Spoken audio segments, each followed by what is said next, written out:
تہجد کا بہتر طریقہ سنت یہ ہے کہ پہلے نیند کی جائے، تھوڑی دیر سوئے جائیں، پھر اس کے بعد رات کے آخری حصے میں اٹھ کے آپ نماز پڑھیں، اور اس میں نبی صلی اللہ علیہ وسلم سے مختلف رکعتیں منقول ہیں جی تو بہتر یہ کہ 8 رکعتوں کا معمول بنایا جائے، لیکن اگر کوئی 2 رکعت پڑھتا ہے، 4 پڑھتا ہے، 6 پڑھتا ہے، وہ بھی جائز ہے، اور اس سے 8 سے زیادہ بھی پڑھ سکتا ہے۔ اور وطر جو ہے تہجد کے بعد پڑھے جائیں، اگر جس کو یقین ہو کہ تہجد میں اٹھے گا وہ، ٹھیک تو اس کو چاہیے کہ وطر وہ تہجد کے بعد پڑھے، اور اگر آپ کو ڈاؤٹ ہے کہ پتہ نہیں آنکھ کھلے گی نہیں کھلے گی تو پھر وطر پہلے پڑھ لیں ٹھیک ہے۔ اور پھر تہجد رات کے آخری حصے میں اٹھ کے پڑھ لیں۔ میں ایک واقعہ سناتا ہوں، شاید حضرت ڈاکٹر عبدالحی رحمہ اللہ وہ ہے یا مولانا عاشق الہی رحمہ اللہ کا، وہ بزرگوں میں سے کسی ایک بزرگ کا واقعہ ہے۔ ان کا تہجد کا معمول تھا، روزانہ پابندی سے تہجد پڑھا کرتے تھے۔ ایک دن بیمار بھی تھے، تھکاوٹ بھی تھی، تو فرماتے ہیں کہ بیماری اور تھکاوٹ کی وجہ سے تہجد میں جب آنکھ کھلی تو اٹھنے کا دل نہیں چاہا۔ اب یہ پورا واقعہ ذرا غور سے سنو اور اپنے اوپر فٹ کرو۔ اچھا، ان کا تہجد کا پروگرام ہوتا تھا تو غالباً مصلی پہلے سے رات کو بچھا کے رکھتے تھے، ورنہ شیطان نے یہ ورغلاتا ہے، ابے ابھی اٹھو گے، ابے پھر جا کے مصلی تلاش کرو گے، ابے پھر یہ چھوڑو یار، تو یہ سارے انتظامات پہلے سے کر کے رکھا کرو۔ تو وہ انہوں نے کہا کہ سستی ہو رہی ہے، اٹھا نہیں جا رہا، نیند بھی آ رہی ہے، کیا کریں؟ اب شیطان کا مقابلہ شروع، شیطان با مقابلہ انسان، کیا خیال ہے؟ اور یہ مقابلہ انسانوں کے ساتھ ہی ہوتا ہے، جو شیطان جیسے شیطان ہوتے ہیں نا، ان سے شیطان کو مقابلے کی ضرورت نہیں ہوتی۔ وہ کہتے ہیں ویسے ہی پڑا ہوا ہے، میرے کہے بغیر ہی پڑا ہوا ہے، کیا خیال ہے؟ میرے کہے بغیر ہی پڑا ہوا ہے، وہ پڑے ہوئے کو اٹھانے کی چندہ ضرورت نہیں ہے۔ تو اب شیطان نے کیا کیا کہ بھائی سو جا، حدیث میں آتا ہے شیطان تھپکی دیتا ہے، سو جا بھائی بہت لمبی رات ہے۔ تو فرماتے ہیں کہ میں اب شیطان سے مقابلہ کیسے کروں، نفس سستی ہے، تو میں نے نفس کو سمجھانا شروع کر دیا اور شیطان کو ٹوپی کرانا شروع، یہ ٹوپی کے میرے الفاظ ہیں، ان کے نہیں ہیں۔ شیطان کو کیا شروع کر دی؟ ٹوپی کرانا۔ جیسے شیطان بھی ٹوپی کراتا ہے، پتہ ہے آپ کو شیطان پتہ ہے کیسے ٹوپی کراتا ہے؟ شیطان کہتے ہیں صرف ایک دن تو ناغہ کروا رہا ہوں تو اس سے روزانہ تو پڑتا ہے نا۔ یہ ٹوپیاں ہیں کہ بھائی جب ایک دن چھوڑو گے تو پھر اگلے دن بھی چھوڑو گے، سستی ایک دفعہ ہو گئی تو ہونا شروع۔ پھر شیطان یہ بھی ٹوپی کراتا ہے، کوئی فرض تھوڑی ہے تہجد، تو آج سنتیں چھڑوا رہا ہے، کل فرض چھڑوائے گا۔ فرض کیسے چھڑوائے گا؟ بولے گا چھوڑ دے، توبہ کر لینا، توبہ تو قبول ہو جاتی ہے نا بھائی، کتنا بڑا گناہ ہو جائے توبہ تو قبول ہو جاتی ہے۔ تو یہ ہوتے ہوتے وہ آگے بڑھتا ہے، پھر جہنم میں پہنچائے بغیر وہ اطمینان سے نہیں بیٹھتا۔ تو جیسے شیطان ٹوپی کراتا ہے، آپ بھی شیطان کو ٹوپی کراؤ۔ تو انہوں نے شیطان کو کیسے ٹوپی کرائی؟ انہوں نے شیطان کو ایسے ٹوپی کرائی کہ شیطان نے کہا سو جا سو جا بھائی سو جا، انہوں نے کہا بس اٹھ کے بیٹھ رہا ہوں اور کچھ بھی نہیں کر رہا۔ بھائی لیٹا ہوا آدمی اٹھ کے بیٹھ جائے تو یہ تو کوئی مشکل نہیں ہے نا، بھائی میں بیٹھوں گا دوبارہ سو جاؤں گا، پھر تھوڑی دیر بیٹھوں گا، بس کہہ رہے ہیں اٹھ کے بیٹھ گیا۔ بیٹھنا اتنا مشکل نہیں ہوتا سوتے ہوئے، اس کو بتایا جائے نا 2 منٹ بیٹھو پھر لیٹ جانا، کہتے چلو نیند میں آ کے یوں کر کے اٹھے گا بیٹھے گا۔ اب جب بیٹھے ہیں تو شیطان کہہ رہے لیٹ جاؤ، تم نے تو کہا تھا میں صرف بیٹھوں گا۔ ظاہر جب اٹھ کے بیٹھتا ہے لیٹا ہوا آدمی تو سستی میں کچھ تو کمی آتی ہے نا، جو لیٹے ہوئے انسان کی پوزیشن ہوتی ہے سوتے ہوئے میں وہ بیٹھے ہوئے کی نہیں ہوتی، اس کو کچھ سستی میں کمی آتی ہے۔ اب جب اٹھ کے بیٹھے ہیں تو شیطان کہہ رہے لیٹ جاؤ، یہ کہہ رہے ہیں ایسا ہے کہ صرف کھڑا ہو جاتا ہوں، بیٹھے رہے تھوڑی دیر، آنکھیں واقعی ملی، میں کھڑا ہو جاتا ہوں، یا یہ واش روم میں چلا جاتا ہوں۔ تو شیطان کو اپنے نفس کو یوں بہکایا، ٹوپی کرائی کہ میں صرف واش روم میں جاؤں گا اور وہی استنجا وغیرہ قضائے حاجت یا پیشاب وغیرہ جو بھی ہے کر کے واپس آ کے لیٹ جاؤں گا۔ کیا خیال ہے اس میں کیا جا رہا ہے؟ تو نفس جو ہے نا اس کے لیے آمادہ ہو جاتا ہے، چلو اتنا تو چلتا ہے۔ اگر لیٹے ہوئے یہ سوچتے نا کہ پیشاب کر کے آؤں گا تو پھر مشکل ہوتا، بیٹھے ہوئے آدمی کے لیے سوچنا آسان ہے۔ تو کہہ رہے میں اٹھ کے گیا واش روم میں، واش روم میں جو بھی پیشاب وغیرہ فرمایا کیا ہے، تو شیطان نے کہا واپس، وضو خانہ ساتھ ہی تھا، میں کہا وضو کر کے لیٹ جاؤں گا بس، ٹھیک ہے نا، تھوڑا سا منہ دھو لیتا ہوں، چھپکے مار دیتا ہوں۔ یہ واقعہ میں اپنے الفاظ میں بیان کر رہا ہوں، ٹھیک ہے نا، تاکہ آپ لوگ بالکل اس کے مطابق چلیں اور آپ کو یہ احساس ہو کہ ایسے ہمارے اکابر نے کیا، بزرگوں نے کیا، تو اس طرح کرنے سے کیا ہوتا ہے؟ وہی ہوتا ہے جو ان کے ساتھ ہوا، تہجد کی پابندی ہو گئی۔ تو اب کیا ہے، کہتے ہیں کہ میں گیا اور پانی کے چھپکے مارے اور پورا وضو کر لیا جلدی سے۔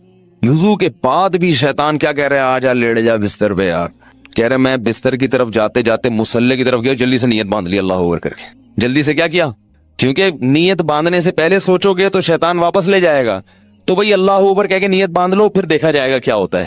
تو نیت باندھ لی تو باندھ لی نا، اب تو ہو گئی نا، اب تھوڑی کہیں بھاگ سکتے ہیں, اتنا تو کوئی نالائق نہیں ہوتا کہ نماز توڑ کے بھاگ جائے. تو یہ ٹرک ہوتی ہیں سستی کو دور کرنے کی. نہیں آ رہی نا, تو اس طرح پڑھ لیا کرو نماز. آپ تہجد کی پابندی اس طرح سے کر لیں گے, تہجد پڑھو گے تو فجر تو لازمی ہوگی. تہجد کو فوکس کرو تو فجر نہیں جائے گی کہیں انشاءاللہ. اگر تہجد رہ بھی گئی تو فجر تو ہو جائے گی نا. شیطان ٹوپی کرا کے تہجد چھڑوائے گا تو آپ بولو گے یار بہت ٹوپیاں ہو گئی ہیں, تہجد چھوڑ دی, فجر تو فرض ہے.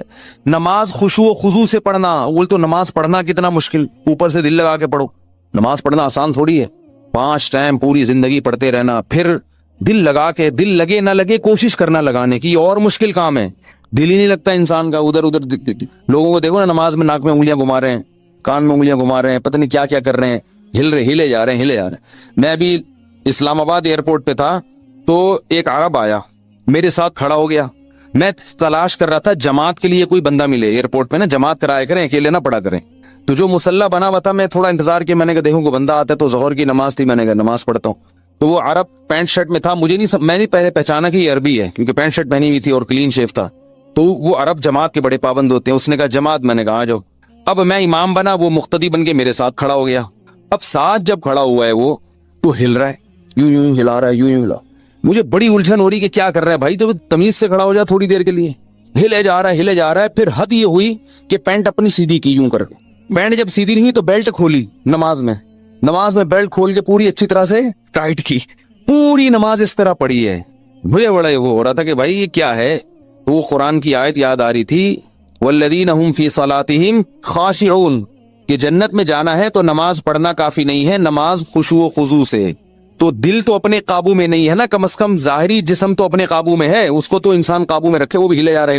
جب اس نے پینٹ سیدھی کرنا شروع کی, بیلٹ کھول کے, ہے نا کہ یہ زیادہ ہو گئی بھائی, یہ زیادہ ہو گئی. تو ایک صاحب کو میں دیکھتا تھا کہ جب بھی وہ نماز شروع کرتے تھے, نماز تکبیر کے بعد ہاتھ باندھا, اس کے بعد اپنا چشمہ اتار کے جیب میں رکھا. ارے یہ نماز سے پہلے چشمہ اتار کے جیب میں رکھ لو. ہمارے حضرت فرمایا کرتے تھے کہ لوگوں کو پتہ نہیں کیا ہے, نماز کی نیت باندھتے ہی خارج شروع ہو جاتی ہے.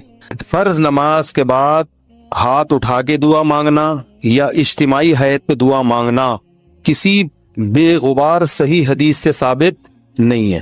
کسی بھی صحیح حدیث سے, ایک روایت ہے جو ذرا کمزور ہے, جس میں آتا ہے کہ ایک دفعہ نبی صلی اللہ علیہ وسلم نے فرض نماز کے بعد ہاتھ اٹھائے ہیں, مگر وہ روایت کمزور ہے. اور اگر اس کو صحیح مان بھی لیا جائے تو ایک دفعہ. سمجھ میں آ رہی بات؟ تو کتنی دفعہ؟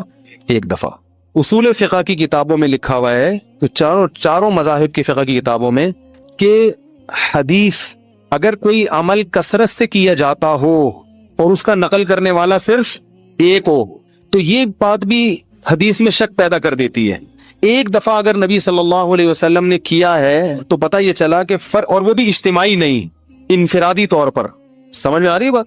انفرادی طور پر. تو آپ بھی کبھی کبھار انفرادی طور پر رفع الیدین کر لیں. عام معمول اگر نبی کا نمازوں کے بعد, فرض نماز کے بعد ہاتھ اٹھا کر دعا کرنے کا ہوتا, چاہے اجتماعی یا انفرادی, تو اس کے نقل کرنے والے کثرت سے ہوتے. سمجھ میں آ رہی اس بارے میں؟ کیونکہ نماز کو تو بہت اہتمام اور اہمیت کے ساتھ حدیث میں بیان کیا گیا ہے, جبکہ ہم دیکھتے ہیں کہ حدیث کی کتابیں اس سے بالکل خاموش ہیں. سمجھ میں آ رہی بات؟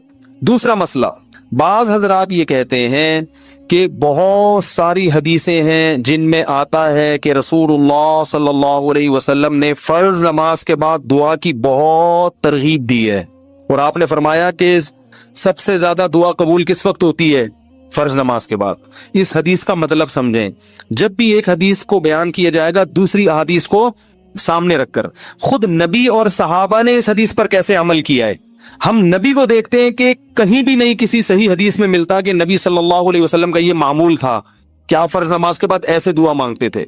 خلفائے راشدین سے بھی کوئی روایت نہیں ملتی, نہ صحیح نہ ضعیف. بھائی دیکھو ہمارے ہاں تو یہ پابندی سے ہو رہا ہے نا 5 نمازوں میں ہر مسجد میں. اگر صحابہ میں بھی ایسا ہوتا تو کوئی ضعیف روایت تو ملتی نا صحابہ کرام سے, نہ صحیح ہے نہ ضعیف ہے. اور نبی سے بھی کوئی کثرت سے ایک روایت ہے, اس کی سند پہ بھی کیا ہے, ٹھیک ہے بعض نے اس کو صحیح کہا بعض نے ضعیف کہا, مگر وہ بھی متفق علیہ صحیح نہیں ہے. تو یہ کیسے ہو سکتا ہے کہ ایک عمل پابندی سے ہو رہا ہو اور اس کا نقل کرنے والا کوئی ہو ہی نہیں.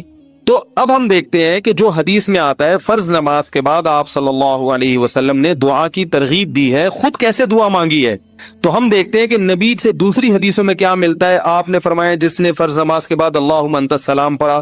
کسی حدیث میں آتا ہے آپ نے فرمایا اللہم لا مانع لما اعطیت ولا معطی لما منعت ولا ينفع ذا الجد منک الجد. کسی میں آتا ہے جس نے فرض نماز کے بعد آیت الکرسی. خود آپ کا اپنا معمول بھی یہی.